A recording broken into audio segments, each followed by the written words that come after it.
우리 조상들의 하나님 여호와를 송축할지로다. 그가 왕의 마음에 예루살렘 여호와의 성전을 아름답게 할 뜻을 두시고. 오늘 생명 양식의 본문은 에스라 7장 1절부터 28절까지 말씀입니다. 이 중에서 9절에서 13절의 말씀을 함께 읽겠습니다. 첫째 달 초하루에 바벨론에서 길을 떠났고 하나님의 선한 손에 도우심을 입어 다섯째 달 초하루에 예루살렘에 이르니라. 에스라가 여호와의 율법을 연구하여 준행하며 율례와 규례를 이스라엘에게 가르치기로 결심하였었더라. 여호와의 계명의 말씀과 이스라엘에게 주신 율례학자요 학자 겸 제사장인 에스라에게 아닥사스다 왕이 내린 조서의 초본은 아래와 같으니라. 모든 왕의 왕 아닥사스다는 하늘의 하나님의 율법의 완전한 학자 겸 제사장 에스라에게 조서를 내놓으니 우리나라에 있는 이스라엘 백성과 그들 제사장들과 레위 사람들 중에 예루살렘으로 올라갈 뜻이 있는 자는 누구든지 너와 함께 갈지어다. 여러분, 혹시 여러분은 가족이나 동료 혹은 교회에서 어떤 사람으로 비춰지고 계신지요? 더 나아가 하나님께서는 나를 어떤 사람으로 인정해 주고 계실까요? 생각만 해도 어이쿠 하지는 않으신지요? 오늘 본문에 한 사람을 향한 하나님의 평가가 나타납니다. 누구를 향한 하나님의 평가일까요? 네, 맞습니다. 에스라입니다. 이제 에스라서 7장에 이르러서야 에스라가 등장을 합니다. 어떤 상황에서 에스라가 등장을 하나요? 7장 1절을 보면 이 일 후에라고 합니다. 어떤 일 후에일까요? 앞서 에스라 2장에서 바사 3대 왕인 다리오 왕 때에 1차로 스룹바벨을 중심으로 바벨론으로부터 예루살렘으로 이제 귀환하였죠. 예루살렘으로 1차로 돌아온 사람들이 자신의 죄로 말미암아 무너졌던 성전을 전심을 다해서 6장을 보면 완공을 하였어요. 이제 성전이 재건된 후에 하나님께서 에스라를 예루살렘으로 보내십니다. 이때는 바사의 5대 왕인 아닥사스다 왕 때입니다. 1차 귀환 후 약 58년이 지난 후 성전이 완공되고 나서야 에스라가 백성들과 함께 예루살렘으로 돌아오는 것입니다. 본문 9절을 보면 1월 1일에 바벨론을 출발하여 4개월 만인 5월 1일에 예루살렘에 도착을 합니다. 아주 긴 여정이었죠. 하나님께서 에스라를 좀 더 일찍 보내어 성전 재건에 손 하나라도 더하여 도움이 되게 하실 것을 왜 지금 에스라를 예루살렘에 보내시는 것일까요? 그렇습니다. 이제는 신앙 공동체의 회복이 필요한 때입니다. 이제 백성들이 바벨론의 포로로서의 삶이 아닌 이곳에서 하나님의 백성다운 삶을 살아가야 합니다. 이방 나라에서의 삶에 익숙한 이들에게 하나님을 왕으로 모시고 그렇게 사는 하나님 나라의 원리를 배우고 알아감이 필요한 것이었죠. 이것을 위해 준비된 사람이 에스라였습니다. 하나님께서는요, 준비된 사람을 하나님의 때에 사용하십니다.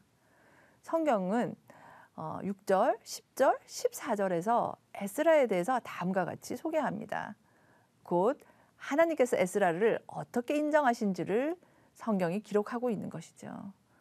6절에서는 그는 이스라엘의 하나님 여호와께서 주신 모세 율법에 익숙한 학자로서 그의 하나님 여호와의 도우심을 입음으로 왕에게 구하는 것은 다 받은 자이더니 라고 기록합니다. 이 구절은 오늘 전체 본문의 요약과도 같습니다. 하나님께서는 에스라를 하나님의 말씀을 잘 알았던 사람이라고 인정하십니다.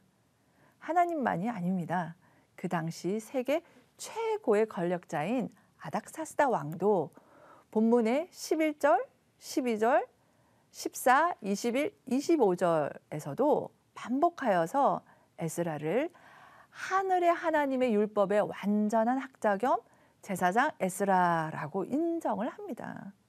그리고 이 왕이 이스라엘 성전 제사와 신앙 공동체의 회복을 위한 재정적인 지원과 필요를 다 공급하는 기적이 일어납니다. 에스라가 하나님의 말씀을 사랑하고 말씀대로 살아낸 모습이 세상에 하나님의 도우심을 입은 사람임의 증거가 되었기 때문이죠. 우리가 오늘을 말씀대로 살 때에 세상이 우리가 하나님의 도우심을 입은 사람인 것을 인정하게 될 것입니다. 말씀 중심의 삶은 신앙 공동체의 회복을 가져옵니다. 에스라가 예루살렘에 도착한 후 본문 10절은 에스라가 여호와의 율법을 연구하여 준행하며 율례와 규례를 이스라엘에게 가르치기로 결심하였었더라라고 말씀하세요. 성경을 에스라 혼자 스스로 만족을 위해서 공부하고 지식을 쌓고 그렇게 아는 것이 아닙니다. 성경을 아는 것은 말씀대로 살기 위한 것임을 에스라는 보여준 것입니다. 디모데후서 3장 16절에서 17절은 모든 성경은 하나님의 감동으로 된 것으로 교훈과 책망과 바르게 함과 의로 교육하기에 유익하니 이는 하나님의 사람으로 온전하게 하며 모든 선한 일을 행할 능력을 갖추게 하려 함이라라고 말씀하세요. 그렇죠. 에스라 때 성전은 세워졌지만 포로 생활로 무너진 신앙 공동체는 말씀이 아니고는 살아날 길이 없는 것입니다. 오직 말씀으로 회복될 수밖에 없습니다. 하나님의 말씀으로 공동체가 교훈과 책망과 바르게 함과 교육함이 필요한 시기였습니다. 하나님의 사람으로 온전히 되어야 하고 말씀대로 살아날 능력이 필요한 때였습니다. 그때를 에스라는 말씀으로 섬기기로 결심한 것입니다. 여러분, 우리도 이러한 때를 살고 있지 않나요? 성경은 하나님께서 우리가 하나님의 사람으로 어떻게 살기를 원하시는지를 상세히 가르쳐주고 있습니다. 오직 말씀이 우리를 살리고 신앙 공동체를 살리고 세상을 살립니다. 우리가 말씀대로 살기를 결단하고 말씀을 하나라도 준행하며 오늘을 살아낼 때에 내가 살 것입니다. 그리고 우리 가정이 교회가 회복됩니다. 그리고 세상은 우리가 하나님의 사람인 것을 분명히 알게 될 것입니다. 하나님께서는 우리의 결단을 오늘도 사용하십니다.